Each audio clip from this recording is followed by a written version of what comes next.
Lil Baby. Welcome to Conversations with Chai. I'm your host, Ihram Chaudhry, aka Lil Baby Ram. And today, I don't even know where I want to start today. This new solo format. First of all, the response has been incredible. So thank you guys for that. We got Hassan peeped our stuff. We got an Ani reply. We got a Mian twin. We got a Billy Khan reply. So really good, strong week for the pod. So excited about that. I've been enjoying the solo pod, I guess, format just for myself. I think it makes me tap in a little bit more and stay a little bit more focused on what's going on topically, which I've always kind of done, but it gives me a let me think about this for 5 more seconds type of attitude towards basically everything. And honestly, now, whether for good or for bad, there's a lot going on in the world, in America especially. So everything kind of gets me to stop and say, let me think about this for 5 more seconds, which is something I think everybody probably should be doing. I don't know where I want to start. Do I want to start with honesty? Do I want to start with hate? Do I want to start with America burning down? I don't know. You know what? I want to get the, I don't want to call it hate. I want to get the criticism out of the way so then we can focus on the positive. Yay, everything is good stuff. Are we going to be honest about this Nora Fatehi Jason Derulo record? That record by Nora Fatehi and Jason Derulo, Snake, is not good. And y'all know me. I would not come up here and say something is just not good for me to just shit on it and be like, oh, it's not good. I think that Nora Fatehi is, incredibly talented, right? I think the Karan Aujla record that she had before this, fire. Why I hate the record especially, viscerally hate that record, is more so of what it says about the music industry when it comes to diaspora music as a whole. That record is the perfect example of a machine record. But that record is straight up just an industry record. It's getting a huge budget. You can just tell. They're doing a whole, we always talk about rollouts. They're going to every interview. They're doing all the TikTok dances. They're talking to every media to promote that song. So the song is called Snake, and that has to be one of the worst choruses ever. But again, sorry, I keep shitting on it, but that's really not the point of this. It's more so it bothers me because it really is more indicative of what's wrong and how out of touch certain labels are.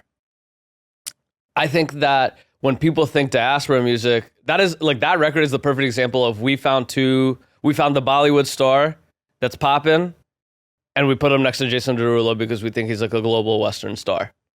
And we know that we can push and market the record insane. That record is bad, but it's just going to get a machine behind it. And it does have a machine behind it to get everyone to pay attention to it.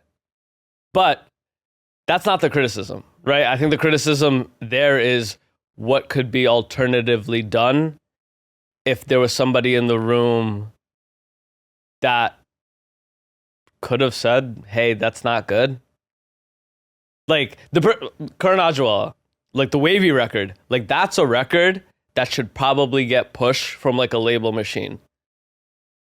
Fire record. I think we're so caught up in trying to just catch a quick short record and make that individual record make money that we lose sight of if the art doesn't last longer than a month, it doesn't matter, because as soon as that machine leaves, as soon as the machine stops pushing that song, it's not a good enough song to stand in people's hearts and minds by itself, which means it has no long-term catalog value. It's just the short-term value that you get by pumping advertising money into it. It's unfortunate because those budgets are essentially what keeps the mainstream music industry afloat. Whatever record is getting pushed is the record that you, the consumer, will most likely see. And usually that works out. Obviously, When Kendrick does Not Like Us, everyone's talking about, oh, there's a machine pushing it. Yeah, obviously, it's a hit record, right? It's a hit record. It's going to get pushed. And it should be. It's a solid song. It's a solid record. When people talk about like, oh, Drake had the machine next to him, yes, but they're all solid records. Like the machine works when the record is also solid. But if the record isn't solid, after the machine is done pushing it, it just dies. It's interesting because like when I now think about like obviously so Nora Fatehi I believe is signed to Warner, right? So I think about what that record and how that record essentially exists. Like who's in that room? Who's in that room saying like, yo, I don't think that this is the record that we should be pushing?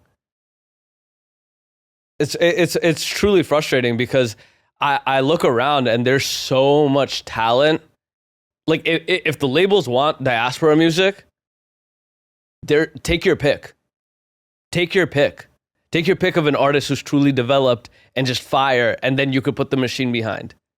You don't have to do but it's just so it's easy. That's why. It's literally just because of ease. They think, oh, Nora Fatehi has an audience. We can shove a song down her throat. That's, again, we're talking about diaspora music. That's the music industry at large right now. They're taking a TikTok star, or they're taking somebody who might have caught fame, and then they make them a musician, or they make them a DJ, and that's what you're getting pushed. You're getting pushed the viral influencer star to be a DJ, to be a musician. But they're not actually that, so the art is never that good. There's very few people that have done that and have done it well. Let's be honest. Like, I'm trying to think of a name that like somebody came from just being like, oh, I'm a viral star to, yo, my art is fire. It doesn't happen. And, this is, I know this started at the Nora Fatehi conversation. This is not a dialogue on her because she is superbly talented. Like that song, she couldn't have saved. It's not because of her talent or lack thereof, or like, it's not that. That record, somebody wrote that record for her and was like, yo, go perform this. Somebody got to fire that songwriter. Somebody got to look at them and be like, you know what? Not fire, like that's harsh. I think it's just like the bar for what should get the machine. Like that record, sure. If you want to make it because you're like, hey, we're going to put Jason Derulo, we're going to put Nora Fatehi, we're going to get a record out of this. But there's like, I would be okay with that, I guess, if there wasn't such a high amount of choice for that specific record. Like there's so many people and so many other records that probably should get that push, that once you give it to the Nora Fatehi and Jason Derulos of the world, it doesn't push culture. It doesn't push culture. It doesn't do anything else. Like I can name right now some records that I was like, yo, I wish this had like a real label budget next to it. Yo, shout out to Slime. Shout out to Slime. Big Bangla.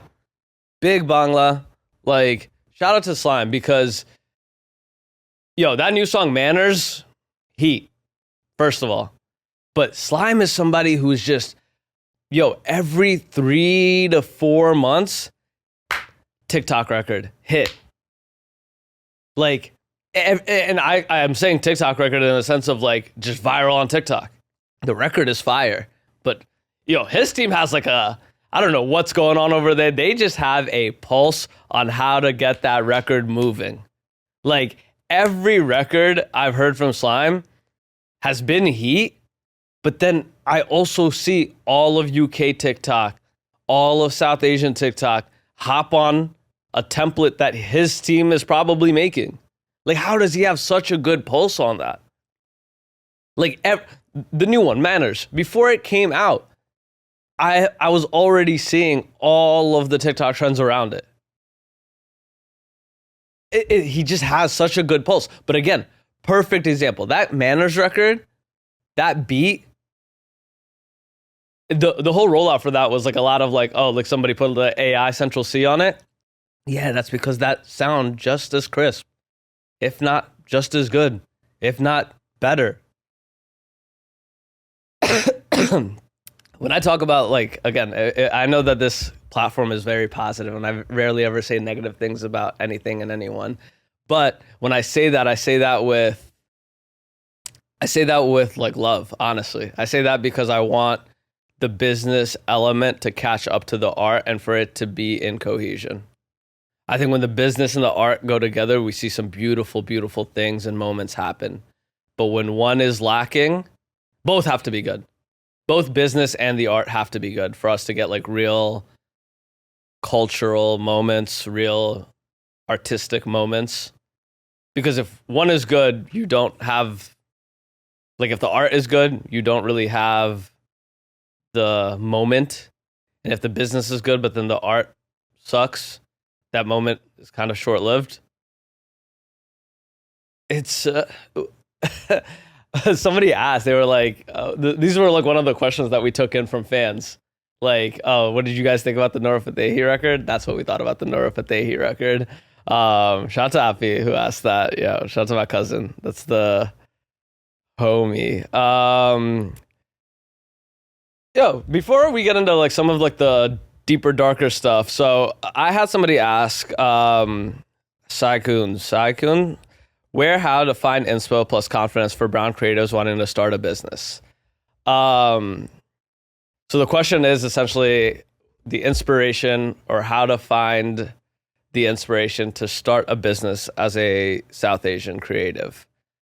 I'm going to say, as somebody who has accepted the fact that I know nothing, I think the best inspiration is starting.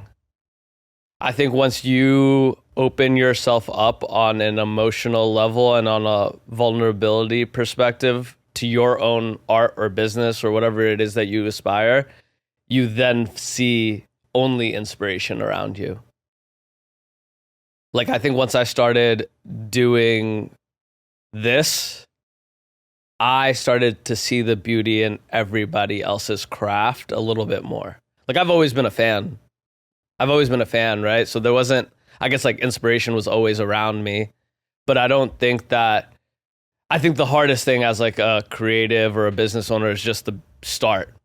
Because once you start, that's like the most difficult thing. And then the second most difficult thing is the continuing. That's when you look for the inspiration, honestly. That's when you get re-inspired by seeing people at the highest level like perfect their craft. I think that when you see people just go to work and you feel like, hey, I don't have inspiration or motivation, it helps you find it. Ooh, this weekend kind of cooked me. Conversations with coffee today, not chai. I think, honestly, like, when I started here at like WTF, like, that was a big help because I got to see not like South Asian podcasters. I got to just see top level podcasters and the work ethic of everybody at that level. That's where I like honestly see inspiration, right? And here's the thing, once you look around, it's there. If you're looking for it in the South Asian space, it's there. Like, it may not be these huge billboards and brands, but it's there. Like, look around. Like, you want to see South Asian crushers, like, they're there. And they're probably behind something that you've seen before. Whoever it is, Kahani and Kunal for Indo Warehouse, Ani and Ayan for Kolkata Chai, Tazeen Khan for Cyber Collective. These are all killers, crushers at the highest level. Like, just pay attention to how they move around. Like, I'm always in awe of just like how people just move around and you don't even realize the work that they're putting in because it's not time for that right now. Like, it's not time for that right now. Yo, shout out to Kami and Finesse for Unreleased. I popped out last night. There, perfect example, bro. I haven't heard like music from like a lot of folks in a while, and like it's because right now they're just working on it. Like Lalon debuted a song, or he played an unreleased song last night, and I'm listening to the record. I'm like, oh, this is gonna go. Like, this is gonna go. Like this is gonna go in a way where I'm like listening to the record, I'm all like, oh, this is anytime an unreleased record plays at a place and people are bopping, you know you have a hit. Because they don't even have the familiarity with the song. So if you're able to just play a record that nobody's heard before and people are bopping, you have a hit. You get the business behind it, right? You have a hit. Man, let's keep going through the questions. We had a couple people reach out. I did like a Q&A. I will be doing these for a while. So, you know, topics are kind of like light today. So I was like, let me go through this. Yo, shout out to my boy Abhi. Are there enough Desi artists popping off in NYC to sustain the scene? Oh, I don't even know if it's a hot take. I don't think that we have let me not say that. I was going to say I don't think we have a scene yet, but I think the New York South Asian scene, it's like hip hop en masse, right? Like the scene doesn't truly exist until there's a star out of there that makes that scene noticeable at a level where everybody in that city is getting attention. I think the hip hop equivalent is like any of the artists that were coming out of Atlanta, I think is like the good case study for this, right? It's not just one singular artist that's popping, right? It's multiple, it's a wave, it's a sound. The New York scene is so segmented in the diversity of music that it's not a uniform sound that would just get popular. When I think about like the sustainability of the scene, it's on an individual level. Can individuals make enough revenue from the music industry on an individual level to sustain their careers? If that's what you mean by sustainable, then yes. There are enough artists because that is irrelevant of number of artists. But if we're talking about sustainability at a high level, like, yo, this scene is like a true scene, it probably needs a little bit of development. I think it needs a little bit more business behind it. I think we have so many artists that are just amazing artists in New York. I think, like, again, going to the unreleased party last night, I'm like, oh, there's talent. There's talent everywhere. Everywhere you look around, like somebody got a hit song in the tuck. Saw Robin last night. Shout out to Robin, right? Hit song. Lalon, hit song. Kami and them, hit song. I hear them. I'm like, oh, this record should go. But it's all of the business behind all of our artists. If the business is there, yeah, sustainable, easy.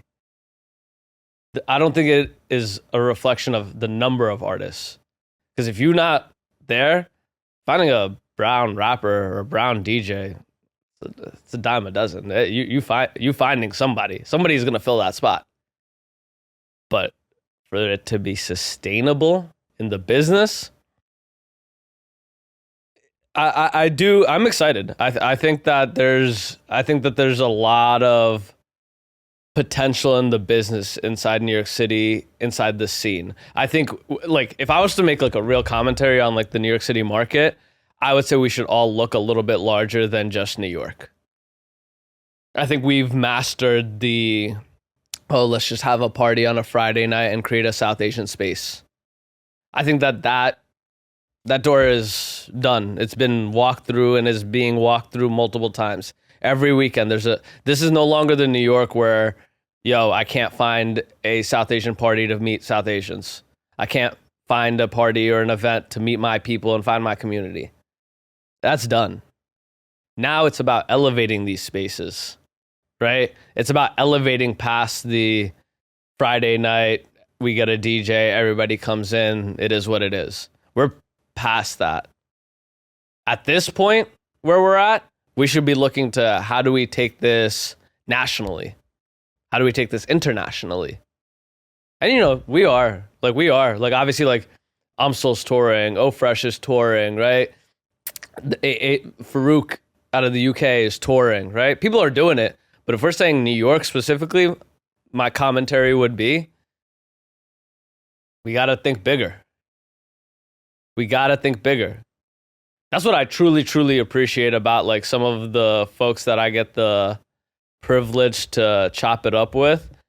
They always are reminding me like, yo, you are so focused on like what's happening like street level. True. That's the level I'm playing at, right? But at some point, you got to get out the street and into the boardroom and be like, hey, this is where the real decisions are making. This is where the real decisions are being made. Because, again, if we're circling back to the Nora Fatehi record, the people didn't decide, oh, that's the record that we're going to push. An exec at Warner said, hey, this is the record that we're going to push. So now you're going to have to see it. Some things are driven by the people. Some things are definitely driven by the people, right? Sometimes like things don't become so undeniable that the people push it forward and then the business picks it up. But some things are not. Most things are just, hey, picked out and then the people put behind it because we got to see it. I don't know. This is so irresponsible, but I just saw it and I thought it was the wildest headline. Why are there rumors of Obama and Jennifer Aniston? Like, why are there rumors of Obama and Jennifer Aniston? Like, America is the craziest place in the world. Like, you cannot pay for American comedy. Like, it's so interesting. I was talking about it with somebody this weekend, and I was like, everywhere else in the world, like whether it's like Bangladesh, whether it's the UK, you talk to like the people about their politics, and it's such a informed conversation. Like they know like policy, they know like the inner dynamics of the politics. Like it's so much more like educated. And American politics is just so only headlines. Like it's only like I don't know why that. Maybe that's indicative of like Americans as like a whole. That it is also true of our politics. Everything is just headline, headline, headline, headline. There is no true understanding of the inner dynamics at play. Outside of a very like I would say elite few. Like I think the common European or the average European is much more in tune with the true politics of their country than the average American. And I think that's dangerous. Like, I know we started off with like a joke about like Obama and Jennifer Aniston, right? But I think that's dangerous. Like when the mass is so distracted by, for lack of a better word, just bullshit, we never actually get to the true policy. We never get to the true understandings of the true politics at play for our everyday lives. We're so busy being like outraged by Jennifer Aniston dating Obama that we never get to where did we just push an additional $1 billion in funding. We're so distracted by, oh, we hate Elon, that we're distracted to the fact of, oh, they just cut funding for a very specific program that we need. It's the Elon stuff is insane. I think people will look back at, now we're just talking like straight politics for the last like 3 years, next 4 years. Elon buying Twitter will be one of the master strokes that we've seen from anybody. Because I think it changed the entire landscape of information. Elon's been screaming out what is it? Like, you are the media. Whether you agree with him or not on anything, you have to just talk about the genius behind it. By creating such an instability and distrust in legacy media and saying you are the media. Yeah, you are the media is cool, but you are the media on his platform, on his algorithm, on his information sphere. I'm not saying that the legacy media is good. I think like CNN, all those places have truly fell off in journalism. But I also think it's kind of genius to create such a distrust, because then you have the platform that essentially people are looking to for information, and you have a control on that. Without following Elon, all I see is Elon tweets. Of course, you're the most famous person probably in the world right now, outside of, Donnie himself. But you have to think, what does that mean? It also means you're the most influential when it comes to thought, because you are able to push your rhetoric. And I think that's fine. I think pushing your rhetoric is what essentially everybody gets when they get money. You're trying to push your worldview. But it's only fine when there's oppositional worldview that's being allowed. Like if Meta or Google or whoever was creating more spaces for people to do oppositional speak, yeah, then it works out. But right now what we're seeing, and it's kind of scary, obviously the inauguration was this past week. It's kind of scary to see just what can only be called an oligarchy in front of us. And I'm not saying like the US is an oligarchy. That's like for more, I would say, educated folks to say. I just think it's insane how big we've allowed business to become. Tazeen Khan did the pod a couple weeks ago, and she talked about social media as critical infrastructure. And I think what we've seen is that all of our critical infrastructure is run by maybe 5 or 6 people in the world, right? Like our critical infrastructure is like, if Instagram goes down, if TikTok go down, if Twitter go down, we're talking about large portions of the economy that are just done. You're talking about Google goes down, YouTube goes down. Done. And that level of lack of allowing that growth, like I think it was a critical part when we started allowing Meta to just buy out all the apps that were popping up. Like when Meta had $1 billion and they could just buy an Instagram or buy a WhatsApp, we started a precedent that we didn't want to set. We set a precedent that we did not want to set. When that happened, we are as a country, as a population saying, yeah, we don't believe in antitrust anymore. Think about it. They broke up US Steel, right? Because they needed to. Business was too big. You don't think that Meta, you don't think that Google are bigger than US Steel was? In terms of critical infrastructure, things you need. Yeah. Decades ago, you needed steel. You know what you need now? Data. You know what you need now? Technology. You know what you need now? Access to people. We're seeing the results of it, right? Like we talked about, like who's up there next to Trump, right? On the most important day of like US politics, right? Inauguration. You're seeing Elon, Jeff, Mark, Sundar Pichai, right? Like you're seeing the people who truly run America.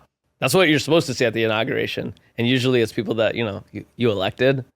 But now you get to see these are also the people that you elected. And I'm saying that like very apolitically. I think that I don't think it would be good for anybody to be up there like that, right? People that you didn't necessarily like elect, right? It's a scary time. I've been thinking about 2025 and like I'm hopeful. Like I'm definitely bullish on America always. I think that like there's too resilient a population, right, for us to not head towards a better spot. but it is scary. Like some of the things that are set in place systematically are scary. I'm hoping, I'm hopeful. What do we want to get into? I did not want to go into the politics realm, but we here. Oh, the Justin Baldoni and Ryan Reynolds and Blake Lively stuff is insane. I don't know about any of it. Most of y'all on TikTok have way too much time and have put together these crazy elaborate theories, and I'm gonna let you have all of them. All I know is that picture of Justin Baldoni and his family in the basement of the premiere is hilarious. And I say that like, yo, just visually hilarious. You're like watching it, it's like, yo, that's the director of that movie, and he's in the basement with his family chilling. Yo, that if they're saying that if what I've seen on TikTok is true and Ryan Reynolds did that, that is the funniest petty flex of all time. Like, yeah, bro, we own your movie. You gonna sit in the basement, but I directed it. Yeah, no, we own your movie. You gonna sit in the basement. Yeah, that is hilarious. I could not stop dying at that. But man, whew, what do we shit?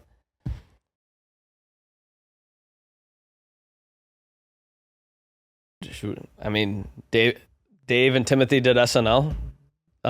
Dave obviously cooked, as he did. Timothy is just having a fucking moment, so we're gonna let that absolutely go. I was thinking like, yo, like for this pod, I really wanted to kind of also talk about some of like the BTS stuff that like we've been like clocking. I know we talked about like New York City scene a little bit. I think that culturally there's something I really do want to talk about, like in terms of like all my folks in like nightlife. If you're listening to this and you're in New York City nightlife, especially New York City South Asian nightlife, please give this a listen. We need to do so much better. Y'all are now absolutely raping the culture for money. You guys are absolutely playing this at such a short-term level that it kind of makes me sick. And I say this I want better because I truly want to go to things. I want to go to things. We've made it so acceptable in New York to charge somebody $40 for a ticket and provide the most mid of parties. Like, we used to be the people that used to avoid going to whatever club, whether it's like Slate back in the day or Tao back in the day, because, we don't want to pay cover here. We went from not paying cover to the bar to paying cover to the promoter. Yeah, he's a South Asian promoter. They're a South Asian promoter. But we went from just paying that cover to just paying that cover. And here's the thing. I think that the system should exist. I think people should be profiting if they're putting together a whole event and party. I'm one of them. But the reason I hate it is because everyone is so short-sighted with it. Everyone is trying to just make $1, which is fine. But understand that you're only going to do this for so long. It's the same conversation from before with the label and Nora Fatehi. You're only going to do it for so long when you're playing a short-sighted game. If you're playing this game for quick licks, you'll make some money. You'll make some good money. But you'll only make that good money for a very short amount of time. Do you really want to make? Yeah, do you want to make $5,000 for the next 10 months? Or do you want to make $1,000 for the next 40? You guys have to ask yourself, what are you doing post? Like a lot of these nightlife conversations that I have behind the scenes, I always ask people like, is this just so you can make a quick buck? Or do you have a larger plan for this? And I think the consumer is getting too smart. I think the consumer is, this is no longer, I said this before, this is no longer the New York culture of, oh, there's not enough places to congregate. You have your pick of the litter. You have events every weekend. You have multiple events, multiple weekends. So as the consumer, hey, I could do the $40 ticket maybe once a month. But now, instead of having one option, you got 10 options that month to decide where's your $40 ticket going. So if you're the promoter side, you got to make yours stand out. You got to make sure yours is the thing that is what is going to drive people to spend $40 here. And I'm not seeing it. Outside of you booking a DJ, outside of you getting some lights, outside of you having a free bar tab, what's the value? What is the differentiator? What is the differentiator? Because now you're all booking the same DJs. You're booking the same venues. I must have been to Penthouse like 4 times in the last 6 months. I've been to LC Rooftop like way too many times so I can count. You're booking the same DJs. You're booking the same venues. You're bringing the same exact people out. What's the appeal? What's the sell? As a consumer, why am I looking at yours and saying, hey, I'm going to this instead of this? And man, we're so stupid. We're so stupid because we think, you know what we think? We're like, oh, but the marketing looks fire. Everybody marketing look like the same thing. It's a hype promo DJ video. They've been doing that shit since the 2000s. Even that's not different. If that's not different, and that's your differentiator, why do you think that you're going to be able to sell tickets? And don't get it twisted. A lot of these people aren't making that much money because it's taking 8 promoter teams to put together one party. You're not that good of a promoter team if you need 8 of y'all to promote one party to get 300 people to show up.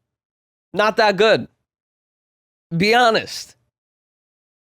New York City nightlife is just like, so it's been, again, it's a, just off of the nature of the business, it's a short-lived business.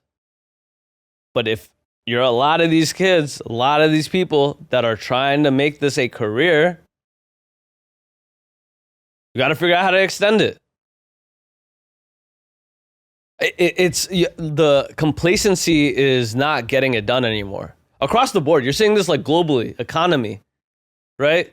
The complacency of like, yo, where we are so entitled because money was so out there, that is done. Like that era of the world is done.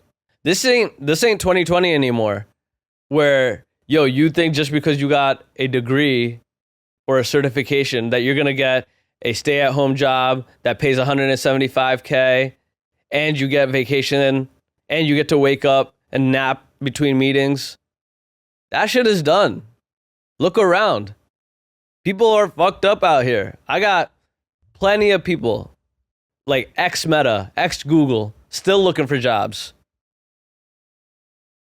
So the complacency in nightlife, especially when, you know, economy fucked up, people drinking less, update. Otherwise, don't survive. It's a shame, but it is what it is. And I'm saying that because I think those things are important. Those events are important. Because for the music side of it, which is the part that I truly care about, that needs to exist. I need to be able to pull the fire artist and have them placed at an event and make that event more fire. But if the events aren't there and the events aren't up to a certain standard, there's no value for the artist to be there. And because there's no bread in it, you can't even afford the good artist. That's why y'all keep, let's call a spade a spade. That's why y'all getting some of the DJs you're getting. You're not trying to make a sick event. You're trying to make some money. You're short-sighted. How come that none of the South Asian promotions have gotten Kahani and Kunal from Endo? How come it was gray area doing it and not y'all? Because y'all don't want to spend the bread. Short-sighted. You would rather make profit off of the first event you throw and hire a bunch of bullshit DJs and never get another event than just take the loss on the first event, but create something that people will actually talk about. Create the event. Pay Kahani, pay Kunal. Create the event that makes somebody go, you know what? That last party was amazing and I missed it. I'm coming to this one. Make the event that somebody 4 years from now is like, you know what? I went to that party like last year and they're doing it again. They're touring now. Let me come to it. You guys are so focused on the, hey, from this specific event, I need to make X amount of dollars. Yeah, but you're going to do that once. You're never going to, it's not a repeatable trick. The consumer is too smart and there's too many options.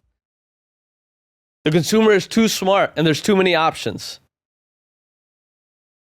Yeah, again, you're putting the cloth over people's head and thinking like they don't know. They know. You're seeing it. I'm seeing the fall off. Short time that I've been around the scene, I'm seeing the fall off because complacency. You think, oh, I made some bread from this. I could continue to do it. The consumer is going to wise up. At some point, the businesses are going to wise up. Damn, New York City nightlife pissed me off. T, what's your favorite spot to go out in the city?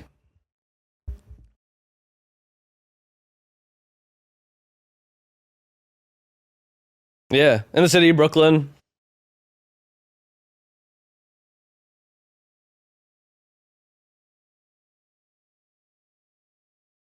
Experience, right?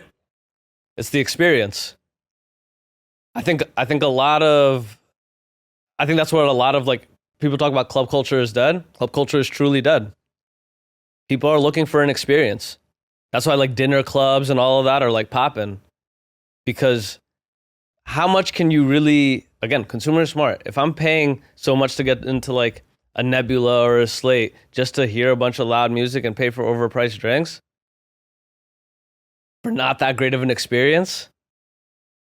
And it's at some point that was the only things available, right? Like going to a club.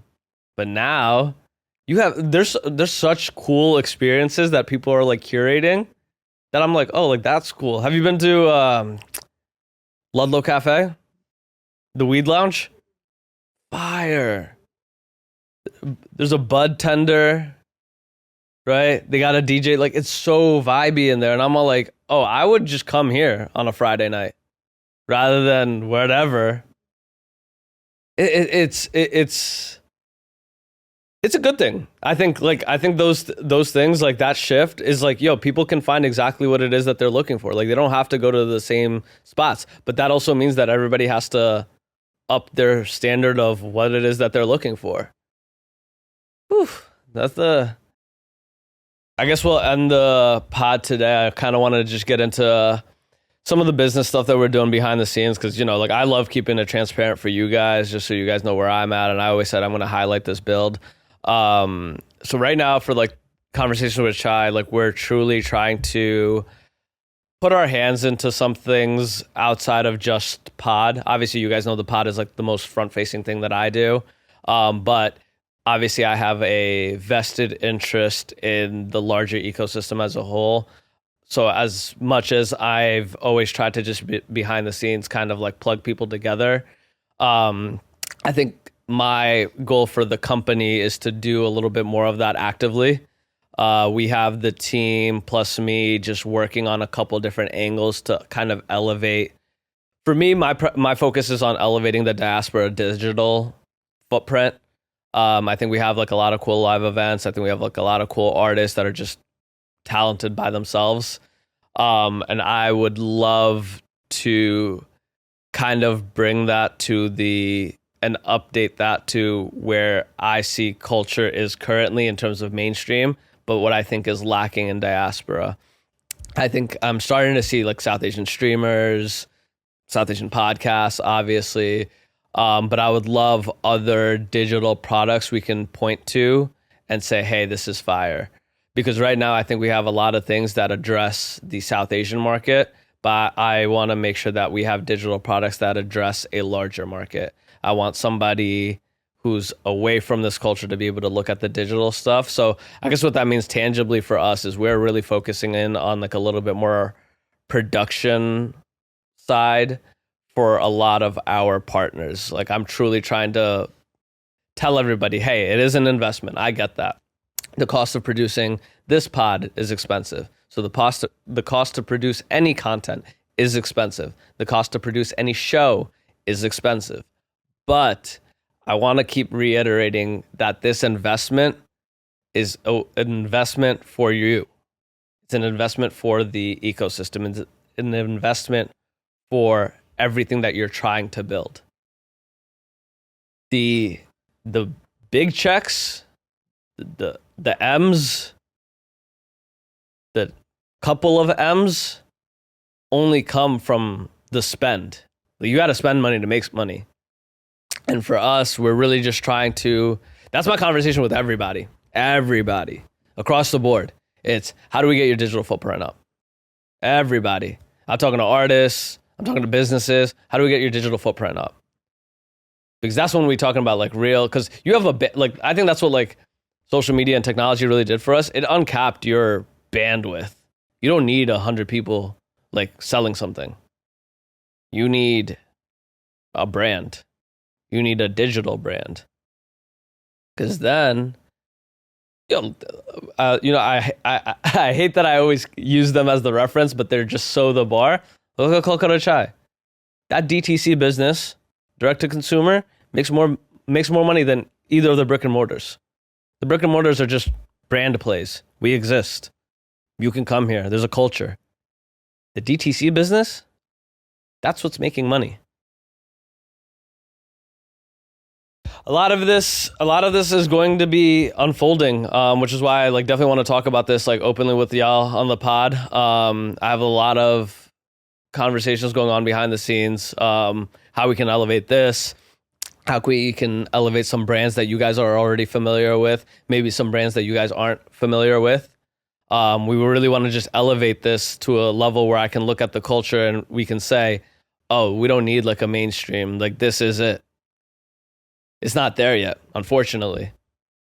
There needs to be 10 of these podcasts, right? Like when